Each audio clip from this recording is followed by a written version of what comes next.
Speaker, mayor, councillor, ব্যবসায়ী, শিক্ষাবিদ, জনপ্রতিনিধি সহ বিপুল সংখ্যক কমিউনিটি নেতৃবৃন্দের উপস্থিতিতে লন্ডনে সানরাইজ টুডের জার্নালিস্ট অ্যাওয়ার্ড অনুষ্ঠিত হয়। এবার 10 প্রবাসী সাংবাদিককে অ্যাওয়ার্ড প্রদান করা হয়।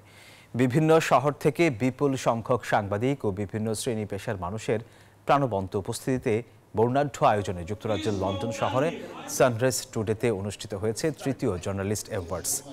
পূর্ব লন্ডনের একটি ভেন্যুতে অনুষ্ঠানে বিলেতের বাংলা মিডিয়ায় বিশেষ অবদানের স্বীকৃতিস্বরূপ 10 জন সাংবাদিককে অ্যাওয়ার্ড প্রদান করা হয়।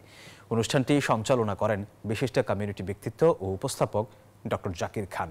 স্বাগত বক্তব্য রাখেন সানরাইজ টুডে অনলাইনের সম্পাদক এনাম চৌধুরী ও চেয়ারম্যান ওয়াজেদ হাসান সেলিম বিএম। জাঁকজমক এই অনুষ্ঠানে অতিথি হয়ে উপস্থিত থেকে অ্যাওয়ার্ড তুলে দেন বার্নেস পলাউদ্দিন, বিশিষ্ট লেখক ডক্টর এম এ বারী, লন্ডনস্থ বাংলাদেশ হাই কমিশনের press minister Moumita Zinat, British Bangladesh chamber of কমার্সের প্রেসিডেন্ট রফিক হায়দার, কাউন্সিলর, সাংবাদিক, কমিউনিটি নেতা সহ উপস্থিত ছিল 4 শতাধিক অতিথি। এই অ্যাওয়ার্ড আসলে আমার জন্য একটা খুবই আনন্দের এবং আমি খুবই আনন্দিত এবং গর্বিত। সানরাইজ টুডেকে ধন্যবাদ জানাই তারা যে শুধু মিডিয়ার জন্য একটা ব্যতিক্রমী অ্যাওয়ার্ড শুরু করতে। আমাদের মিডিয়ার ভাইদেরকে যারা সিনিয়র, যারা কাজ করছেন দীর্ঘদিন থেকে, তাদেরকে সম্মান জানানোর কোনো প্রতিষ্ঠান নেই বললেই চলে।